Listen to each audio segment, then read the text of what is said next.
बिस्मिल्लाहिर्रहमानिर्रहीम। अस्सलाम वालेकुम वीवर, उम्मीद करता हूँ आप सब खैरियत से होंगे।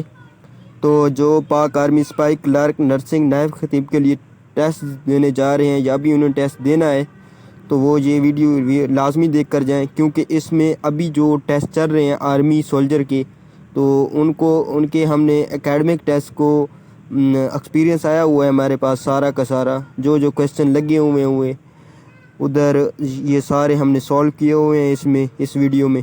ठीक है, क्या क्या था, क्या सवालात थे, उनके जवाब भी हमने दिए। 3 टेस्ट होते हैं, ठीक है, आप लोगों के। ठीक है, तो ये वीडियो एंड तक लाजमी देखनी है, बहुत इंपॉर्टेंट है, कोई भी चीज़ मिस नहीं करनी। और सबसे गुजारिश ये भी है कि चैनल को लाजमी सब्सक्राइब कर दें और बेल आइकन को भी प्रेस कर दें। अगर वीडियो अच्छी लगती है तो लाइक भी कर दिया करें। ठीक है, अगर मैं आप लोगों के लिए इतनी मेहनत कर रहा हूँ, ठीक है, एक एक चीज़ को मैं देखता हूँ और उसके आंसर भी लगाता हूँ। तो हमारे पास जो है ना, फर्स्ट टेस्ट जो होता है वो इंटेलिजेंस का होता है, जिसमें 50 क्वेश्चन होते हैं। ठीक है, 50, टाइम होता है 20 मिनट। फिर सेकंड टेस्ट पर्सनैलिटी होता है, जिसमें 60 क्वेश्चन और टाइम 20 मिनट। थर्ड टेस्ट होता है रिटन एकेडमिक टेस्ट, जिसमें 50 क्वेश्चन होते हैं और टाइम 30 मिनट। ठीक है, ये सॉल्व करना पड़ता है। तो हमारे पास एकेडमिक के सारे क्वेश्चन आए हुए हैं जो लग रहे हैं। ठीक है, तो ये वीडियो लाजमी देख कर जाएँ। जो ये देख कर जाएगा, मैं कहता हूँ उसका 100% जो है ना टेस्ट क्लियर कर जाएगा। ठीक है, बहुत ही आसान है। ठीक है, तो एंड तक वीडियो को लाजमी देखना है। ठीक है, कोई भी चीज़ मिस नहीं करनी। तो हमारे पास फर्स्ट क्वेश्चन आ जाता है, right 5 sentence about your friend. Friend के बारे में 5 सेंटेंस लिखने थे। तो ये बहुत ही आसान है, हमने लिख कर फिर भी सेंड कर दिए। माई बेस्ट फ्रेंड या उसके हिसाब से लिख देने। I have many friend but Ali is my best friend, he is my class fellow and we both sit in the class, he prays 5 time, he is intelligent boy, he always respect over the elders. तो ये मैंने आप लोगों को groups में भी 10-10 जुमले share किए हैं हर एक चीज़ के, माई फादर, माई सेल्फ। ठीक है, तो वो आप लोगों ने लाजमी देख कर जानी है। हमारे पास सेकंड क्वेश्चन आ जाता है, ट्रांसलेट इनटू इंग्लिश, जिसमें उर्दू में सेंटेंस दिए हुए होंगे और इंग्लिश में कन्वर्ट करने होंगे। ठीक है, अली नमाज पढ़ रहा है, अली इज़ प्रेइंग, कुत्ता भौंक रहा है, द डॉग इज़ बार्किंग, मैं स्कूल जाना चाहता हूँ, I want to go to school, वो टेलीविज़न देख रहा है, ही इज़ वाचिंग टेलीविज़न। ठीक है, तो इसमें कुछ क्वेश्चन ये हैं कि जो इंग्लिश में थे और उर्दू में कन्वर्ट करने थे, तो वो भी मैंने उर्दू में लिख दिए, उनको इंग्लिश में कन्वर्ट कर दिया। ठीक है, आम मेरा पसंदीदा फल है। ठीक है, उसके mango is my favourite fruit, मेरे वालिद 5 वक्त की नमाज़ पढ़ते हैं, माई फादर प्रेज 5 टाइम, ये रोड कहाँ को जाता है, where does this road.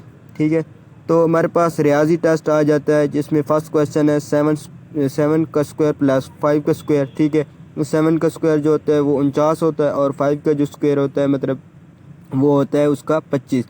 7 7 tsar 49 plus 5 ज़ार 25। तो इसको प्लस करेंगे तो हमारे पास जो आंसर आ जाता है वो 74 आता है। ठीक है, ये बहुत ही आसान है। उधर हमने ना बस ये लिख देना है 49 प्लस 25 इंटू 74। ठीक है, उसके बाद हमारे पास सेकंड क्वेश्चन आ जाता है, जिसमें 300 माइनस इंटू 150 मल्टीप्लाई 2। तो ये मल्टीप्लाई जब 150 से होगा तो 300 आएगा। 300 जब कट जाएंगे एक दूसरे से, माइनस हो जाएंगे, तो हमारे पास जो जवाब आ जाएगा वो 0 आ जाएगा।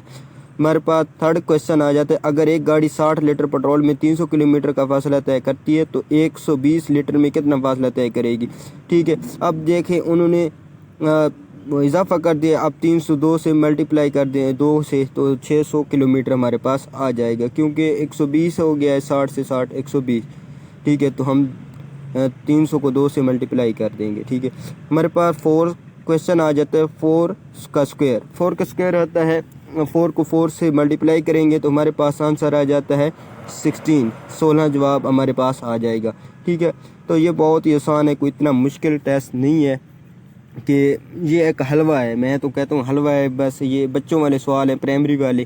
ठीक है, नंबर 5 है, अगर किसान एक खेत में 25 किलो खाद डालता है तो 6 खेतों में कितनी खाद डालेगा। 25 किलो एक खेत में डाल रहा है, 25 को 6 से मल्टीप्लाई करेंगे तो हमारे पास आंसर आ जाएगा 150। ठीक है, तो 150 हमने आंसर लिख देना है। तो ये बहुत ही आसान है। जो फर्स्ट टाइम दे रहे हैं या जिनकी मतलब हर मैटर वीक है, उन्होंने मैट्रिक बहुत ही कम नंबरों से हासिल किए, तो उनके लिए ये बहुत ही मुफीद वीडियो है। तो हमारे पास छठा क्वेश्चन जो है 3x - 15 - 6। तो ये सॉल्व हमने किया हुआ है। 3x - 15 6 इधर चले जाएगा, प्लस हो जाएगा, फिर 3x, फिर 6 और 15, मतलब जब 15 इधर आ जाएगा तो फिर प्लस हो जाएगा, तो ये 21 बन जाता है। 21/3 करेंगे तो हमारे पास 7 आंसर है इसका आ जाएगा। ठीक है, अब उर्दू हिस्सा हमारे पास आ जाता है। उसने लिखा है कि अपने दोस्त पर 5 फ़िक्रे लिखें। अपने दोस्त पर 5 फ़िक्रे लिखने, तो ये मैंने नहीं लिखे, मैंने कहा आप खुद ही लिख लेंगे। ठीक है, तो ये बहुत ही आसान है, कोई इतने मुश्किल नहीं है। अपने दो उर्दू में ही लिखने, इंग्लिश में तो है नहीं। अपने गांव के बारे में 5 फ़िक्रे लिखे, तो अपने गांव के बारे में आप लोगों ने लिख देनी है। ठीक है, तो बहुत ही आसान है। उर्दू हिस्से में वाजमा आ जाती है, ख़त, किताब, तफल, तफाल या वली। ठीक है, तो ये इनकी हमने जमा बनानी थी। ख़त का खतूत आ जाता है, किताब का कुतब आ जाता है या किताबों आ जाता है, तफल अतफाल आ जाता है, वली का औलिया आ जाता है। ठीक है, तो ये बहुत ही आसान, और मैं तो कहता हूँ ये ना बच्चा जो है ना जो पहली क्लास में पढ़ रहा है तो वो भी कर लेगा। ठीक है, मुज़क्कर मुअन्नस आ जाते हैं हमारे पास, दर्जी, बादशाह, धोबी। तो ठीक है, दर्जी का दर्जन, ठीक है, बादशाह का मलका, धोबी का धोबन। ठीक है, तो ये बहुत ही आसान है, कोई इतने मुश्किल नहीं है जो आपको लगे कि ये बहुत मुश्किल है।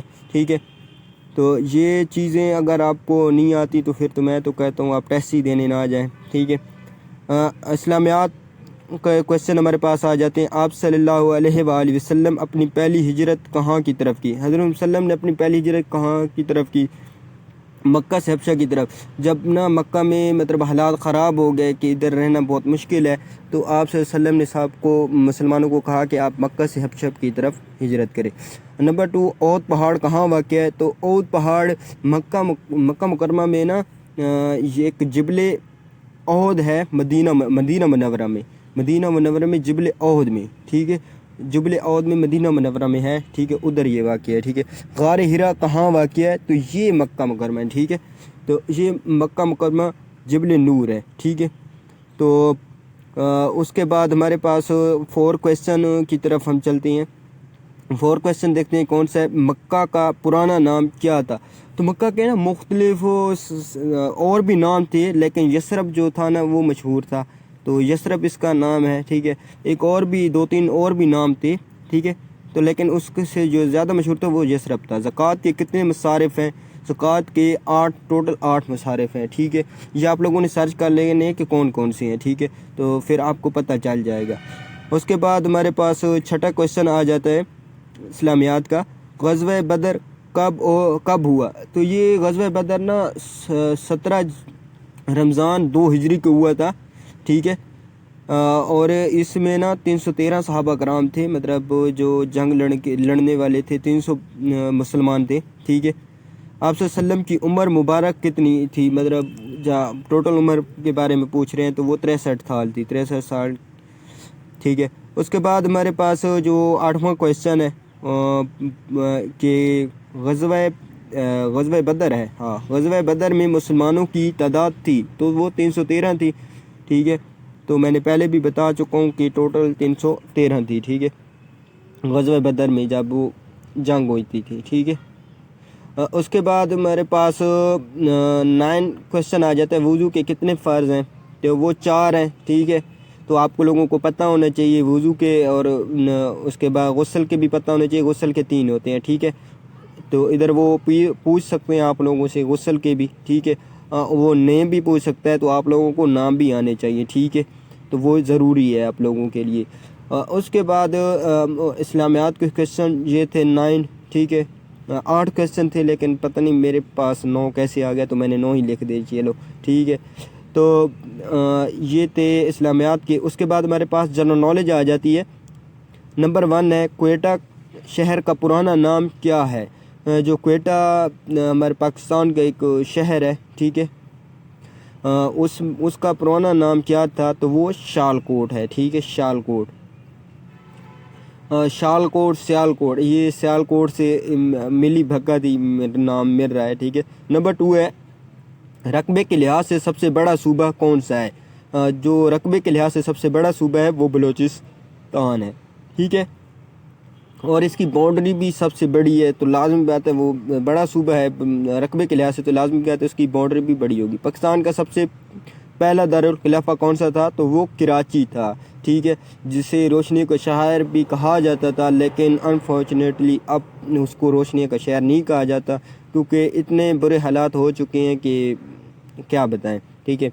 नंबर 4 है आबादी के लिहाज से सबसे बड़ा सूबा है। आबादी के लिहाज से सबसे बड़ा सूबा जो है ना वो पंजाब है, सबसे आगे है बच्चे पैदा करने में, ठीक है।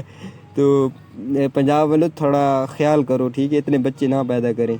नंबर 5 है पाकिस्तान के किस सूबे की बाउंड्री सबसे बड़ी है? तो वो बलूचिस्तान की है, ठीक है। अब देखिए इनका सबसे रकबे के लिहाज से सबसे बड़ा है, बाउंड्री के लिहाज से सबसे बड़ा है, लेकिन उधर आबादी इतनी नहीं है क्योंकि ये एक वीराना है, ठीक है,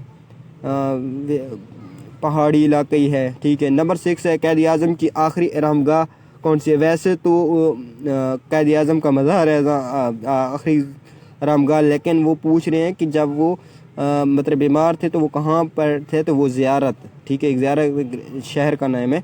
नंबर 7 है पाकिस्तान की पहली खातून वज़ीर आज़म थी। पाकिस्तान की जो सबसे पहली खातून थी वो बेनज़ीर भुट्टो थी, ठीक है। उसके बाद कोई वज़ीर आज़म खातून नहीं आई, ठीक है। उसके बाद वो उसका भी पूछ सकते हैं कि पहली फाइटर कौन थी, ठीक है, तो वो भी आप लोगों को याद होनी चाहिए ना। नंबर 8 है पाकिस्तान का पहला वज़ीर आज़म कौन था? तो वो लियाकत अली ख़ान थे, ठीक है। तो ये थे आज बहुत ही इम्पोर्टेंट क्वेश्चन, ठीक है, जो एकेडमिक के हैं, ठीक है।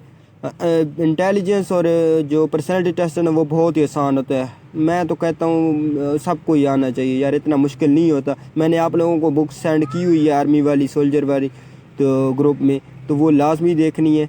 और जो हमारे ग्रुप में शामिल नहीं है मैं नीचे नंबर मेंशन कर दूँगा, तो उस पर आप ना रब्ता कर सकते हैं। इतने मुश्किल क्वेश्चन नहीं है जो आप लोग, मैं डिस्क्रिप्शन में नंबर दूंगा तो उधर से आकर आपने देखना है, ठीक है। तो अल्लाह हाफिज़। इंशाल्लाह जैसे हमारे पास आज जो कोई लड़के देकर आते हैं, अगर कोई चीज़ तब्दील होती है तो मैं शेयर कर दूंगा।